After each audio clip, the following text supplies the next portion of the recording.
ഇത് മാസ് മോട്ടോഴ്സിൽ നിന്നാണ് Honda deo വണ്ടി നമ്മൾ വർക്കിന് കയറ്റിയിട്ടുണ്ട്. ജനറൽ സർവീസ്, അതേപോലെ എഞ്ചിൻ ഓയിൽ മാറ്റണം, സെൽഫ് റിലേ ചെക്ക് ചെയ്യാൻ പറഞ്ഞിട്ടുണ്ട്. അതേപോലെ തന്നെ വാട്ടർ സർവീസ് വേണ്ട, മിസ്സിങ് കംപ്ലയിൻറ്റ് പറഞ്ഞിട്ടുണ്ട്. അപ്പോൾ നിലവിൽ നമ്മൾ വണ്ടി ഓടിച്ചു നോക്കി വർക്കിന് കയറ്റി. ഓടിച്ചു നോക്കുന്ന സമയത്ത് മിസ്സിങ്ങിൻ്റെ കംപ്ലയിൻറ്റ് കാണിക്കുന്നുണ്ട് നമുക്ക് കേട്ടോ. അത് കാർബറേറ്ററുമായി ബന്ധപ്പെട്ട കംപ്ലയിൻ്റാണ്. അപ്പോൾ നമ്മൾ സർവീസിൻ്റെ ഭാഗമായിട്ട് നമ്മളതിൻ്റെ എയർ ഫിൽറ്റർ, ക്ലച്ച് സൈഡ് ഒക്കെ അഴിച്ചിട്ടുണ്ട്. എയർ ഫിൽറ്ററൊക്കെ പൊടി കയറി നല്ല രീതിയിൽ ബ്ലോക്കാണ്. അത്യാവശ്യം നല്ല രീതിയിൽ തന്നെ പൊടി കയറി ബ്ലോക്കായിട്ടുണ്ട്. മിസ്സിങ് കാണിക്കാനായിട്ട് രണ്ട് കാരണങ്ങളാണ്. ഒന്ന്, എയർ ഫിൽറ്ററും ബ്ലോക്ക് ഉണ്ട്. പിന്നെ ഈ കാർബറേറ്ററിൻ്റെ ഉള്ളിൽ വന്നത് ഈ സ്ലോ ജെറ്റൊക്കെ ബ്ലോക്കായിരിക്കാം. ഈ കാർബറേറ്റർ ഫുള്ളായിട്ടൊന്ന് അഴിച്ച് ക്ലീൻ ചെയ്യണം. കാരണം എന്ന് വെച്ച് കഴിഞ്ഞാൽ കാർബറേറ്ററിൻ്റെ ഉള്ളിൽ ഇതേപോലത്തെ ഇപ്പോഴത്തെ പെട്രോളിൽ വന്നൊരു എത്തനോളിൻ്റെ ഒരു പ്രോബ്ലമാണ് ഈ മൊത്തം കാണിക്കുന്നത്. ഈ പൊടി പോലെ, വെള്ളപ്പൊടി പോലെയൊക്കെ വന്നിട്ടുണ്ടാവും. അതിൻ്റെ ഉള്ളിലൊക്കെ ഒരു അവിടെയൊക്കെ ബ്ലോക്കായേക്കാണ്. ഇപ്പോൾ സ്ലോ ജെറ്റ് എന്തെങ്കിലും നമുക്ക് മാറ്റിയിടണം. കാർബറേറ്റർ ക്ലീനർ ഉപയോഗിച്ച് ക്ലീൻ ചെയ്ത് റീസെറ്റ് ചെയ്യണം. ഇതിൻ്റെ ഒരു പ്രോബ്ലം എന്താണെന്ന് വെച്ചാൽ, ഈ കാർബറേറ്റർ ക്ലീനിങ് നമ്മളിപ്പോൾ ചെയ്തിട്ട് റീസെറ്റ് ചെയ്യുന്ന സമയത്ത് ചില വണ്ടികൾക്ക് ഓവർഫ്ലോൻ്റെ പ്രശ്നം കാണിക്കാറുണ്ട്. അത് ഈ ഇപ്പോഴത്തെ ഈ പെട്രോളിൻ്റെ പ്രോബ്ലം കൊണ്ട് വലിയൊരു തലവേദന അയക്കുന്ന കേസാണത്. അപ്പോൾ മാക്സിമം നമ്മളത് ക്ലീൻ ചെയ്തിട്ട് നോക്കാം. ഈ ഫ്ലോട്ട് വാൽവ് ഒന്ന് അടയുന്ന ഭാഗമൊക്കെയാണ് അതിൻ്റെ പ്രശ്നം വരാം. അപ്പോൾ വേറെ പ്രോബ്ലം ഒന്നും ഉണ്ടാവില്ല എന്ന് വേണം വിചാരിക്കാൻ. ആ രീതിയിലൊന്ന് ക്ലീൻ ചെയ്തിടാം. മിസ്സിങ് കംപ്ലയിൻറ്റ് മാറണമെങ്കിൽ വേറെ ഓപ്ഷൻ ഇല്ല നമുക്ക്. കാർബറേറ്റർ അഴിക്കുക തന്നെ വേണം. അതുകൊണ്ടാണ് നമ്മൾ അഴിച്ചേട്ടോ. നമുക്ക് ജനറൽ സർവീസിൽ കാർബറേറ്റർ ക്ലീനിങ് വരുന്നില്ല. നമ്മൾ അഡീഷണൽ പേ ചെയ്യേണ്ട കേസാണ്. എയർ ഫിൽറ്റർ മാറ്റുമ്പോൾ കൂട്ടത്തിൽ കൂടെ നമുക്ക് പ്ലഗും മാറ്റിയിടേണ്ടതാണ്. പക്ഷേ ഈ പ്ലഗിന് വലിയ പഴക്കം തോന്നണില്ല. ഞാൻ എസ്റ്റിമേറ്റ് ഉൾപ്പെടുത്തുന്നുണ്ട്. നിങ്ങൾ വീഡിയോ കണ്ടതിന് ശേഷം നോക്കിയിട്ട് പറഞ്ഞാൽ മതി. അതനുസരിച്ച് എന്തെങ്കിലും ചെയ്യുള്ളൂ കേട്ടോ. സെക്കൻഡറി ഫിൽറ്റർ യൂണിറ്റ് നമുക്ക് അത് വേണമെങ്കിൽ ക്ലീൻ ചെയ്ത് തരാം.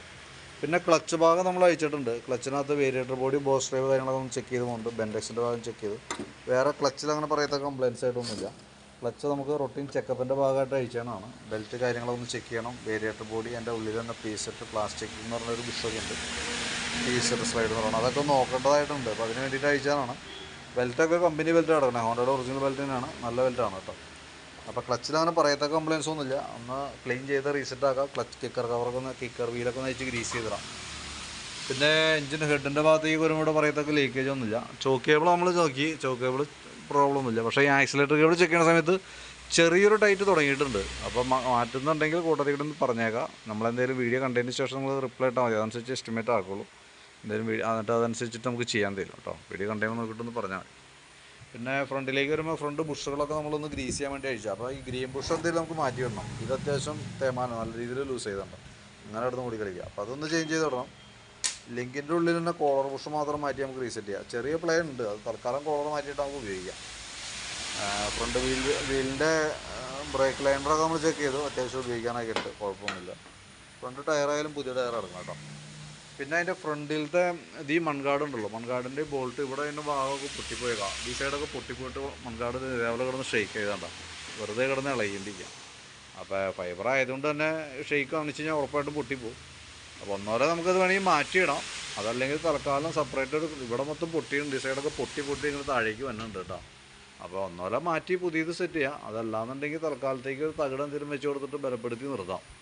എന്തായാലും വീഡിയോ കണ്ടു കഴിയുമ്പോൾ നോക്കിയിട്ട് റിപ്ലൈ ചെയ്യും. അതനുസരിച്ചിട്ടാണ് നമുക്ക് വർക്ക് ചെയ്യാം. അപ്പോൾ അത് ഏതൊക്കെ ചെയ്യേണ്ടതെന്ന് വെച്ചാൽ ആ രീതിയിൽ നമുക്കൊരു എസ്റ്റിമേറ്റ് നോക്കാം.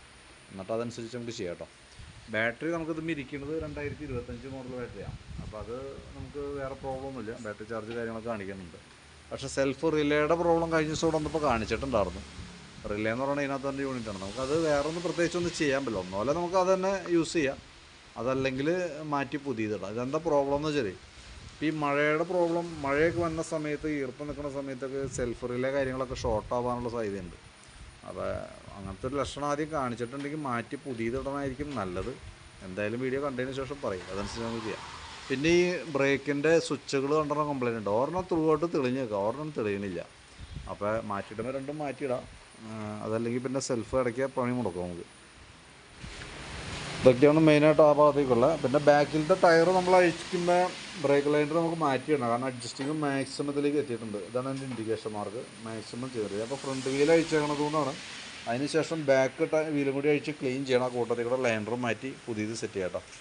എൻജിൻ ഓയിൽ മാറ്റേണ്ട ടൈമാണ്. അപ്പോൾ ഓയിൽ ചേഞ്ചും കൂട്ടത്തിൽ നടത്തി കൊടുക്കുന്നുണ്ട്. അപ്പോൾ ഞാൻ അതിൻ്റെ ഒരു എസ്റ്റിമേറ്റ് ആക്കണമെന്നുണ്ടെങ്കിലേ നമുക്കിപ്പോൾ ഏതൊക്കെ വർക്ക് ചെയ്യേണ്ടതെന്നുള്ള ദിവസം കൃത്യമായിട്ടൊന്ന് പറയുകയാണെങ്കിൽ അതനുസരിച്ച് നമുക്ക് ചെയ്യാം. പിന്നെ അത് ജനറൽ സർവീസിന് പുറമെ അത്യാവശ്യം വേണ്ട ഒരു കേസുകൾ ഞാൻ പറയാം. അപ്പോൾ അത് നോക്കിയിട്ടൊന്ന് പറഞ്ഞാൽ മതി.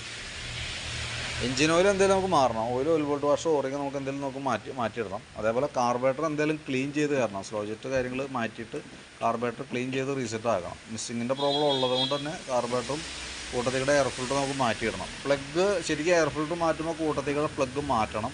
ഇത് നോക്കുമ്പോൾ വലിയ പഴക്കം തോന്നണില്ല. അപ്പോൾ ഇടയ്ക്ക് മാറ്റിയേക്കുന്നതാണെന്നുണ്ടെങ്കിൽ നമുക്കത് ഒഴിവാക്കിയിടാം. അപ്പോൾ അത് തന്നെയല്ല കൂട്ടത്തിയുടെ മാറ്റി ഇടണമെന്നുണ്ടെങ്കിൽ വീഡിയോ കണ്ടുമ്പോൾ നോക്കിയിട്ടൊന്ന് പറഞ്ഞോളൂ. അപ്പോൾ ഞാൻ എസ്റ്റിമേറ്റിൽ പ്ലഗ് ഉൾപ്പെടുത്തുന്നില്ല, ബാക്കി എന്താ ചെയ്യാം. കാർബറേറ്റർ ക്ലീനർ വരും, സ്ലോ ജെറ്റ്, പിന്നെ എയർ ഫിൽറ്റർ. ഈ സൈഡിലേക്ക് വരുമ്പോൾ അതിൻ്റെ ഉള്ളിൽ ഗ്രീൻ ബുഷ്, ഫ്രണ്ടിലത്തെ ഗ്രീൻ ബുഷ് വന്നുണ്ട്. ഇതിൻ്റെ ഉള്ളിൽ തന്നെ കോളർ ബുഷ് ഉൾപ്പെടുത്തുന്നുണ്ട്. മൺഗാർഡിൻ്റെ കേസ് നോക്കിയിട്ട് പറഞ്ഞാൽ മതി എന്താ ചെയ്യേണ്ടതെന്ന് വെച്ചാൽ അതനുസരിച്ച് നമുക്ക് ചെയ്യാം. പിന്നെ ബ്രേക്ക് സ്വിച്ചുകൾ 2 വന്നുണ്ട്. സെൽഫ് റിലേൻ്റെ കേസും പറയണോട്ടോ കറക്റ്റായിട്ട് എന്താ ചെയ്യേണ്ടതെന്നുള്ള കേസ്. അപ്പോൾ അത് അത്ര നമുക്ക് എന്തെങ്കിലും മാറ്റേണ്ട കേസുകളാണ് കേട്ടോ.